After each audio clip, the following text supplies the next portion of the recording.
Grossissement et système optique, un dernier exemple de lunettes astronomiques, ou si vous voulez, de télescope fait de lentilles. Un enfant regarde la Lune au travers une petite lunette astronomique en plastique constituée de deux lentilles convergentes, un objectif de longueur focale de 6 cm et un oculaire 3 cm. Donc deux lentilles convergentes séparées d'une distance de 9 cm. L'enfant colle son œil sur l'oculaire. La distance entre l'œil et l'oculaire est donc négligeable. Combien plus grosse lui paraît la Lune? Donc, quel est le grossissement angulaire donné par ce petit télescope? Alors, commençons par illustrer la situation. L'œil est collé sur l'oculaire, l'oculaire étant la lentille proche de l'œil, et l'objectif, celle plus proche de l'objet. Donc, la Lune ici va être complètement à gauche, évidemment trop loin pour qu'elle puisse rentrer dans l'image. Nos deux lentilles sont distantes de 9 cm et les longueurs focales, donc 6 pour l'objectif et 3 cm pour l'oculaire, font en sorte que le foyer image de l'objectif, donc à 6 cm à droite de l'objectif, est exactement le même point que le foyer objet de l'oculaire, qui est à 3 cm de l'oculaire. Donc, c'est ce qu'on a là, entre les deux lentilles, là, aux 2/3 de la distance. C'est le foyer image de la première lentille, c'est le foyer objet de la deuxième lentille. Et ça, c'est pas une coïncidence, c'est assez typique pour des lunettes astronomiques. En fait, si on veut regarder au travers d'une lunette astronomique sans forcer, c'est exactement ce qu'on veut. Est-ce que ça va être le plus gros grossissement possible? Non, mais ça va correspondre au grossissement commercial, donc pour regarder sans forcer. Mais bon, si on cherche le grossissement, on va avoir besoin de connaître l'angle alpha, donc si je regarde la Lune à l'œil nu, et l'angle bêta quand je regarde l'image de la Lune donnée par le télescope. Pour ça, on va avoir besoin de la trouver, l'image faite par le télescope. Donc, allons-y avec ça. Je vais y aller avec les rayons principaux, mais tout d'abord avec les équations, parce que c'est possible aussi. Donc, si on commence avec la première lentille, c'est-à-dire l'objectif, la lentille qui est à gauche, on a 1 sur P plus 1 sur Q qui est égal à 1 sur F. Donc, c'est quoi qu'on a? Ben, la Lune est infiniment loin et c'est un objet qui est réel, croyez-le ou non. Donc, on va avoir un P qui va tendre vers l'infini. Vous pourriez mettre la vraie valeur si vous voulez, là, ça ne changera pas grand-chose. Et le, le, le, la longueur focale donc, est de 6 cm. Donc, 1 sur très grand, mettons que ça va tendre vers 0, plus 1 sur Q1 est égal à 1 sur 6 cm. Donc, nos mathématiques nous disent que Q1 est égal à 6 cm. Donc ça va être la position de l'image. Une image réelle, c'est-à-dire que les rayons qui vont quitter, qui vont émerger de l'objectif vont converger, donc ils vont se rejoindre à droite de l'objectif pour former une image. Si j'ai mis vers le bas, là, on va voir tantôt que ça correspond à une inversion par rapport à la Lune elle-même, mais si je la mets en haut, en bas pour l'instant, l'important c'est qu'on a la position, l'image 1 tombe à cet endroit-là. Mais cet endroit-là, en fait, est-ce qu'on avait vraiment besoin d'un calcul? Si on dit que l'objet est infiniment loin, les rayons vont arriver de façon parallèle, vont donc converger sur le foyer image de l'objectif. Essentiellement, c'est ce qu'on a obtenu. Mais ce foyer image de l'objectif, ça correspond au foyer objet de l'oculaire. Donc, si l'image 1 qui devient l'objet 2 est au foyer objet pour la lentille 2, ben, l'image finale, l'image 2 devrait être à l'infini. Mettons qu'on n'y a pas pensé, on y va avec notre équation. 1 sur P2. C'est quoi P2? Ben, c'est la distance entre l'image 1, la flèche verte, qui est dans le fond l'objet 2, et l'oculaire, donc c'est 3 cm. Q2, c'est ce qu'on cherche. La focale 2, c'est 3 cm. Encore une fois, des grosses mathématiques qui nous disent que Q2 est à l'infini ou à moins l'infini. Techniquement, c'est possible. On sait juste que 1 sur Q2 tend vers 0. Donc, qu'est-ce que ça nous dit si on regarde notre schéma? Bien, évidemment, l'image 2, je ne pourrais pas la dessiner, mais si on traçait un rayon principal qui partirait de notre objet 2, c'est-à-dire l'image 1, et qui passe par le centre de l'oculaire, pardon, donc de la deuxième lentille, ben, le rayon émergent va passer par l'image, ou son prolongement à gauche. Donc, l'image, qu'elle soit à moins l'infini, donc virtuelle infiniment loin à gauche, ou réelle infiniment loin à droite, l'image 2 va être sur cette ligne-là. Donc, l'angle sous-tendu par l'image finale, ça correspond à l'angle sous-tendu par l'image intermédiaire. Donc, la même logique qu'on avait avec le microscope précédemment.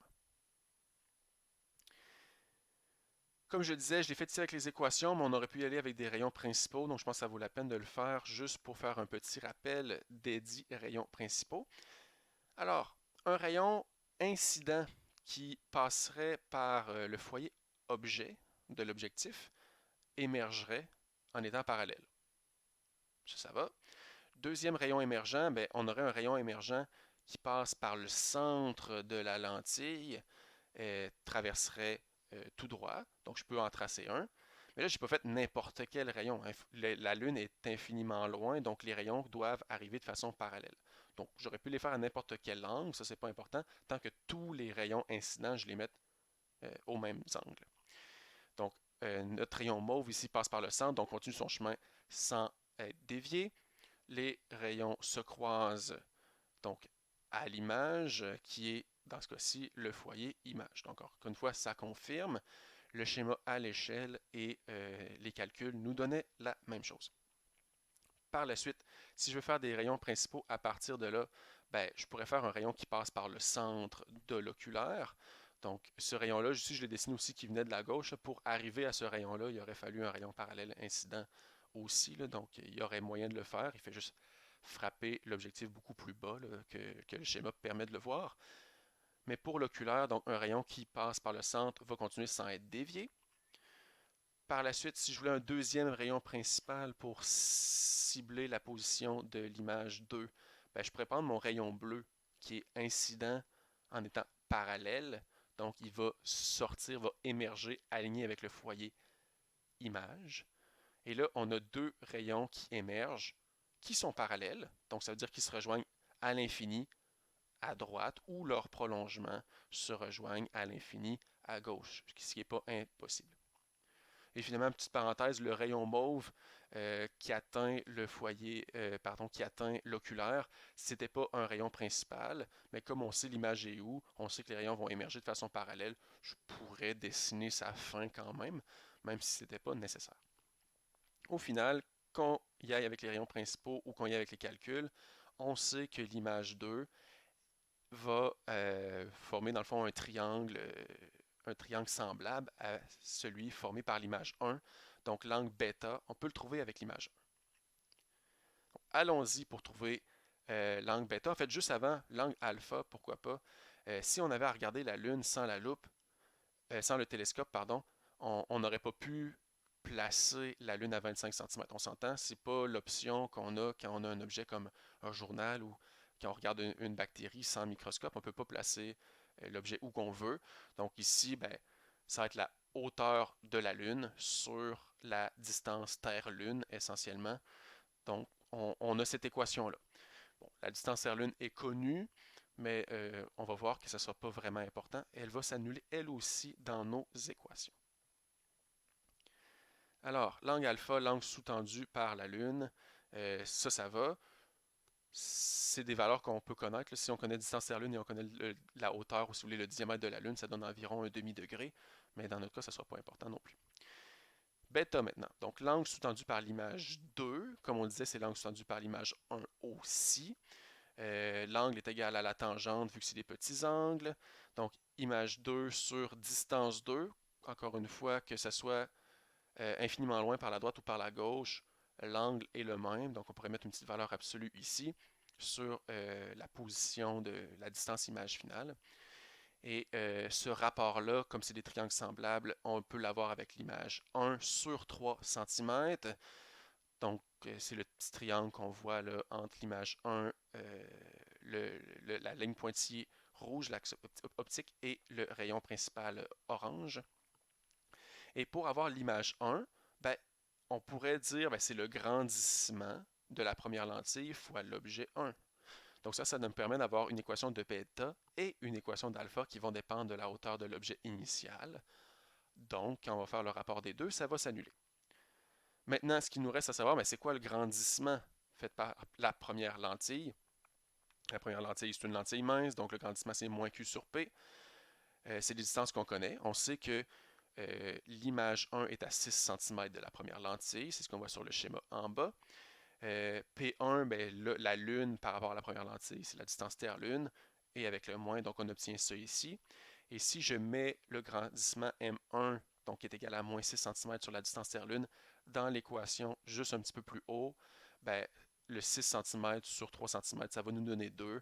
Donc l'angle bêta, c'est moins 2 fois la hauteur de l'objet sur la distance Terre-Lune. Alors là, on a vraiment toutes les mêmes inconnus ou les mêmes valeurs dans les deux cas. Encore une fois, je le disais, ce n'est pas vraiment des inconnus. On est capable de calculer, on connaît ces deux valeurs-là. Mais même si on ne les a pas, le grossissement angulaire, donc bêta sur alpha, ça nous donne moins 2. Donc bêta sur alpha, YO1 et DTL s'annulent, ça nous donne moins 2. Donc le petit télescope jouet, on s'entend, c'est pas un très bon télescope, nous donne une image qui apparaît 2 fois plus grosse, mais qui apparaît inversée. On le voit aussi sur le schéma, l'image 1, je l'ai faite pointant vers le bas, mais les rayons qui venaient de la Lune arrivaient par en haut, donc c'est comme si la Lune était au-dessus de la ligne pointillée rouge de l'axe optique. Cette démarche est assez standard, hein? On trouve alpha en fonction de la hauteur de l'objet, on trouve bêta et on s'arrange pour la mettre en fonction de la hauteur de l'objet. C'était peut-être la démarche la plus intuitive ou la plus standard, mais ce n'était pas la plus rapide. Donc je vais juste faire une autre option ici. Je reviens en arrière, donc alpha, c'est la hauteur de l'objet sur la distance objet, ça va, et bêta, c'est la hauteur de l'image 1 sur le 3 cm. Donc, cette logique jusqu'à ce point-là est inchangée. Ce qu'on avait fait tantôt, c'est que l'image 1, dans l'équation de bêta, on l'a changé pour que ça devienne l'objet 1.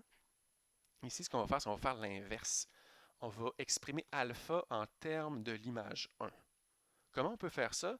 Bien, les tracés des rayons en bas nous aident beaucoup parce que alpha, c'est quoi? C'est l'angle que fait les rayons en fait, c'est l'angle que fait la Lune dans notre champ de vision. Donc, l'angle alpha, on le voit en bas à gauche sur le schéma, c'est l'angle du rayon violet qui arrive ici. En fait, c'est l'angle de n'importe quel rayon par rapport à l'axe optique. C'est cet angle-là, c'est l'angle formé par l'extrémité de la Lune avec l'axe optique. L'angle alpha qui est donc à gauche de l'objectif sur mon schéma, ben, c'est l'angle opposé à celui qui est à droite, donc c'est le même angle alpha. Donc, l'angle alpha, on peut l'obtenir avec l'image 1 aussi, parce qu'on a un triangle rectangle. Le côté opposé, c'est l'image 1, et le côté adjacent, c'est 6 cm. Donc, alpha, ou la tangente de alpha, qui est environ pareil, c'est moins yi1 sur 6 cm. Donc, pourquoi le moins ici? C'est à cause de l'inversion. La Lune était vers le haut, l'image 1 est vers le bas. Donc, je mets un moins ici parce que alpha doit être un angle positif. Dans ce cas-ci, c'est au-dessus de l'axe optique. Et yi1, la hauteur de l'image 1, est une valeur négative. Donc, le moins y1, essentiellement, c'est faire la valeur absolue de la hauteur de l'image. Donc maintenant, alpha, ben, on n'a pas besoin de distance Terre-Lune ou quoi que ce soit. Pour trouver le grossissement, alpha et bêta sont en termes de l'image 1. On fait le rapport entre les deux. Donc, les yi1 s'annulent. Il nous reste moins 6 cm sur 3 cm qui nous donne le grossissement de moins 2. Donc, la même valeur qu'on a obtenue tantôt, ce qui est très logique, mais d'une façon différente, plus visuelle et moins longue mathématiquement. Peu importe la méthode qu'on a utilisée de calcul, ce qu'on a obtenu ici, c'est le grossissement commercial du télescope, puisque l'image finale est à l'infini. Donc, on observe l'image de la Lune sans s'accommoder, avec un cristallin qui est bombé au minimum. Et cette équation-là pour un télescope du genre, donc deux lentilles convergentes placées pour que le foyer de un corresponde au foyer de l'autre, ben, l'équation qu'on retrouverait dans le manuel, c'est le rapport des deux longueurs focales. En fait, si on regarde à droite, notre équation, c'est exactement ça. Moins 6 cm sur 3 cm, c'est moins la longueur focale de l'objectif divisé par la longueur focale de l'oculaire. Donc, si on veut avoir un télescope du genre, deux lentilles convergentes, beaucoup plus puissant, mais qu'est-ce qu'on fait? On veut avoir une petite longueur focale pour l'oculaire. Donc, la loupe qui est proche de l'œil va avoir un bon grossissement toute seule. Et la longueur focale de l'objectif, on la veut la plus grande possible. Donc, grande longueur focale pour la première lentille. Donc, la première lentille presque pas convergente. La deuxième va être beaucoup convergente. Et comme on grossit la distance focale de l'objectif, mais que la distance entre les deux lentilles dépend de cette distance-là, mais plus on veut un grand grossissement, plus la distance entre les deux lentilles va être grande. Donc c'est pour ça qu'on ne peut pas avoir un très puissant télescope qui tient dans notre main. Pour avoir un bon télescope, il faut avoir un gros télescope. Alors ça fait le tour pour le grossissement et les instruments d'optique. Comme je l'ai mentionné plusieurs fois, l'important, c'est pas d'apprendre des cas particuliers par cœur, les équations des cas particuliers par cœur, c'est vraiment d'apprendre la logique. Donc, pour trouver un grossissement, on regarde l'image, c'est quoi l'angle qu'elle sous-tend. L'objet, c'est quoi l'angle qu'il sous-tend si on regarde à l'œil nu. Et la distance, on la choisit pour que ce soit le punctum proximum si on a le choix. Si évidemment on ne peut pas rapprocher la Lune, ben, la Lune reste où elle est. Alors, c'est tout pour l'optique géométrique. Ça conclut la matière pour l'examen 2. Je vous reviendrai plus tard avec d'autres vidéos pour des solutions détaillées d'exemples dans le cadre du dépannage avant l'examen. À très bientôt et d'ici là, bonne étude.